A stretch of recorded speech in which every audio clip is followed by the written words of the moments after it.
সেই শাহবাগ আন্দোলনের সময় ওদের সঙ্গে পরিচয় হয়, গিয়াসউদ্দিনের সঙ্গে পরিচয় হয়। গিয়াসদার, আপনার মনে হয় গিয়াসদার নাম শুনেছেন। এবং সেই সূত্রে, গিয়াসদার সূত্রে পরিচয় হয় কঙ্করদার সঙ্গে, কঙ্কর সিং, যিনি মানে একজন প্রখ্যাত মুখ্যচিন্তক বাংলাদেশ। কঙ্করদার মারফতে আর কি এই সমস্ত বিষয়গুলো জানা। তার আগে খুবই অস্পষ্ট ছিল।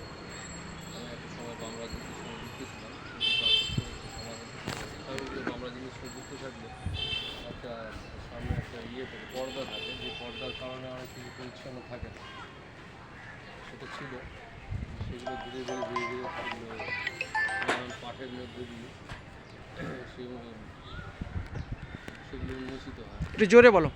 এবং বাংলাদেশে যে চর্চাটা হয়েছে শিখা যে গোষ্ঠী, কাজী আব্দুল ওদুদের নেতৃত্বে যে শিখা গোষ্ঠী উদ্ভূত হয়েছিল বাংলা, সেই সময় রবীন্দ্রনাথ উপলব্ধি করেছিলেন এবং কাজী আব্দুল ওদুদকে শান্তিনিকেতনে নিয়ে যান রবীন্দ্রনাথ। তো সেই সময় কাজী মতার হোসেন চৌধুরী, আবুল ফজল, এরা যে ওই যে শিখার যে সূচনা করেছিলেন, যে মুসলিম রেনেসাঁ কীভাবে সম্ভব, সেই ভাবনা চিন্তা তারা যে শুরু করেছিলেন ঢাকায়। তার যে শিখা পত্রিকা গোষ্ঠী নামে যেটা পরিচিত হয়, খুব স্বল্পকাল চলে সেটা। তো সেটা তার পাশে কিন্তু সেই সময়কার বামপন্থীরা এসে দাঁড়ায়, তারাই ছিলেন রবীন্দ্রনাথ। এগুলো লক্ষণীয়। মুসলিম রেনেসাঁকে এরা চাই, এই প্রশ্নের মধ্যে আমি এখন এই মুহূর্তে আছি। এই